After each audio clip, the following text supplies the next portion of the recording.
सुरेश माळे इयत्ता तिसरी तुकडी क. आजचा दिवस मांगल्याचा, आजचा दिवस मांगल्याचा, आजचा दिवस प्रजासत्ताक दिनाचा, आजचा दिवस प्रत्येक भारतीयाचा, माझा तुमचा आपला सगळ्यांचा. सर्वप्रथम इथे जमलेल्या आजच्या कार्यक्रमाचे माननीय अध्यक्ष पूज्य गुरुजन वर्ग व माझे विद्यार्थी मित्रांनो, आज 26 जानेवारी हा दिवस आपण प्रजासत्ताक दिन म्हणून साजरा करीत आहोत. आज आपण येथे 77वा प्रजासत्ताक दिन साजरा करीत आहोत. याच दिवसाला गणराज्य दिन असेही म्हटले जाते. गणराज्य म्हणजे जनतेचे राज्य म्हणजेच लोकशाही, जिथे जनताच ठरवेल की देश कोणी चालवायचा, देशाचे नेतृत्व करण्यास समक्ष नेतृत्व कोण, देशास कशा प्रकारे पुढे घेऊन जाता येईल आणि देशात कोणते नवे कायदे निर्माण व्हायला हवेत.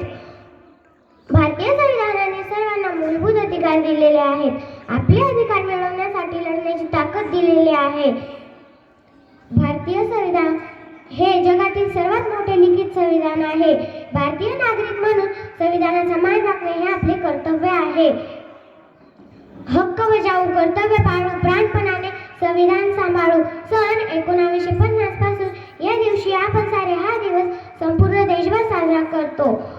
या दिवशी प्रत्येक भारतीय देशासाठी लढणाऱ्या प्राणवीरांना, शूरवीरांना आपण श्रद्धांजली अर्पण करतो. मला भारतीय असल्याचा अभिमान वाटतो. उत्सव तीन रंगांचा आभाळे सजला, उत्सव तीन रंगांचा आभाळे सजला. नतमस्तक मी त्या सर्वांची ज्यांनी भारत देश घडवला, नतमस्तक मी त्या सर्वांची ज्यांनी भारत देश घडवला. जय हिंद, जय भारत. खूपच छान तनिष्का.